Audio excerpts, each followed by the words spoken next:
The city sweltered under the relentless summer sun, turning the urban jungle into a furnace. Heat rose in shimmering waves from the asphalt, baking the sidewalks and making the air itself seem to ripple with intensity. Detective Miller felt the grit of the day clinging to him, a mix of sweat and exhaustion that seemed to seep into his very bones. He ran a hand over his face, the rasp of stubble mirroring the city's own weary exhale, a city that never seemed to sleep, never seemed to rest. Another day, another dead end. The frustration was palpable, a constant companion in his line of work. The case, a brutal homicide in the heart of Little Italy, offered no leads, only the lingering stench of blood and stale espresso, a grim reminder of the violence that lurked in the shadows. Miller's partner, Rick Malone, had been conspicuously absent from the scene, a fact that gnawed at him. Usually Rick would be pacing the perimeter, cracking morbid jokes to cut through the tension, his presence a strange comfort in the chaos. But today, there was only silence. A silence that felt heavy, unnatural, as if the city itself was holding its breath. A silence that felt heavy, unnatural. It was the kind of silence that made the hairs on the back of your neck stand up. A silence that spoke volumes. When the call came through later that evening, Miller already knew in his gut something was wrong, very wrong. The voice on the other end was terse, urgent, and it sent a chill down his spine. The city of sweat and shadows had just become a lot darker. "Suicide?" the voice on the other end had said, clipped and professional. It was a word that carried a heavy finality, a conclusion that seemed too neat, too convenient. Single gunshot to the head, open and shut. The case was supposed to be straightforward, a tragic end to a troubled life. But something about the official story didn't sit right with Miller. He couldn't shake the feeling that there was more beneath the surface, something hidden in the shadows of Rick's final days. Rick, with his boisterous laugh and insatiable appetite for life, wouldn't go out like that. He was the life of every party, the friend who always had a joke ready, the man who seemed invincible. Not without a fight, not without a word. Rick was a fighter, someone who faced his problems head-on, not someone who would quietly slip away.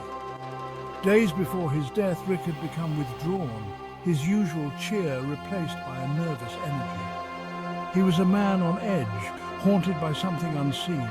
He'd muttered about being watched, about seeing things in the shadows. His paranoia was palpable, a stark contrast to his usual carefree demeanor. Miller had dismissed it as stress, the toll of the job. He thought Rick was just going through a rough patch, something that would pass with time. Now he wasn't so sure. The pieces didn't fit together. The puzzle of Rick's last days was incomplete. There was something unsettling about Rick's demise, a wrongness that went beyond the tragedy of a life cut short. It was a mystery that gnawed at Miller, a question that demanded answers. Driven by a gnawing suspicion, Miller went to Rick's apartment. The building itself seemed to exude a sense of foreboding, each step echoing with an eerie resonance. The air hung heavy with the scent of stale cigarettes and fear. It was as if the walls themselves had absorbed the anxiety and dread that had permeated the space. He found himself drawn to the bathroom, a strange compulsion, pulling him towards the grime-streaked mirror. The mirror seemed to beckon him, its surface hiding secrets that demanded to be uncovered. As he wiped away the condensation, a chill ran down his spine. The act felt almost ritualistic, as if he was unveiling something that should have remained hidden. Scrawled on the mirror in what looked like soap but felt cold as ice were a set of rules. The words seemed to pulse with a life of their own, each letter etched with an unsettling precision. Simple, stark, terrifying. Don't make eye contact, don't talk to them, don't accept their gifts. Each rule was a command, a warning, a desperate plea for survival. The words seemed to writhe on the surface, imbued with an unnatural menace. They twisted and turned, as if trying to escape the confines of the mirror. Miller's breath hitched in his chest. The gravity of the situation was sinking in, the reality of the danger becoming all too clear. These rules he instinctively knew were the key to something sinister. They were not just random warnings, but a guide to navigating a hidden, perilous world. And somehow they were connected to Rick's death. The pieces of the puzzle were starting to come together, and Miller realized that understanding these rules was crucial to uncovering the truth. That night, Miller couldn't sleep.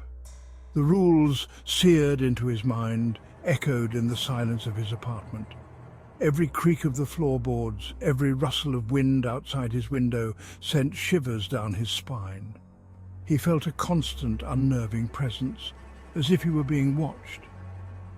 Whispers seemed to emanate from the walls, too faint to decipher, but filled with a chilling malice. Shadows danced at the edge of his vision, twisting and contorting into grotesque shapes. He was being watched, he was sure of it, and whatever was watching him, it knew he was aware of its presence.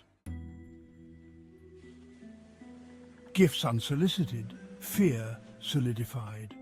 The next morning, Miller found a small black box on his doorstep. It was tied with a crimson ribbon, the color of dried blood. Panic welled up inside him. He knew, with a certainty that chilled him to the bone, that he couldn't open it. He couldn't accept their gift. He kicked the box away, his heart pounding in his chest. The rules, he clung to them like a lifeline, but the fear, the gnawing, primal fear, was a constant companion.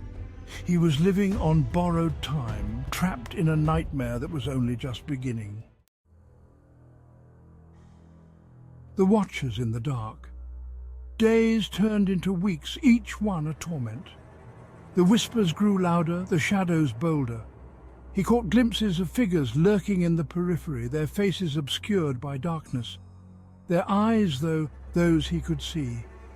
Cold, reptilian, filled with an ancient hunger. Sleep became a distant memory. He was a prisoner in his own home, too terrified to leave, too afraid to stay. The city, once a source of comfort and familiarity, now felt alien and threatening. He was adrift in a sea of unseen horrors, the rules his only compass. Breaking point. The apartment invasion. One night the tension snapped. A crash from his living room shattered the silence. He grabbed his service revolver, his hand trembling. His apartment, once a sanctuary, now felt like a tomb. He crept towards the sound, his senses on high alert. The door to his living room gaped open, revealing an impossible sight. 3 figures, shrouded in darkness, stood in the center of the room. Their eyes glowed with an eerie luminescence, piercing the gloom. They hadn't noticed him yet. He had to act fast. The eye in the box. Miller lunged back into the shadows, his heart pounding against his ribs. He knew with a sickening certainty that he couldn't fight them. Not now. Not like this. He had to get out. He had to run. As he fumbled for his keys, his gaze fell upon a small black box on his coffee table. The same box that had been left on his doorstep. It was open now, revealing its contents. An eye. A single human eye, staring up at him with a chilling intensity. He understood. They had been watching him all along. All.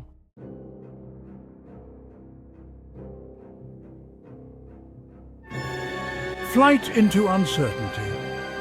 Adrenaline surged through his veins. He didn't waste time trying to understand. He flung open the door and ran. He ran through the desolate streets, the city a labyrinth of shadows and fear. The rules echoed in his mind, a mantra of survival. He didn't know where he was going, only that he had to keep moving. They were out there, somewhere in the darkness, and they were coming for him. The city, Once a symbol of safety and order, was now a hunting ground.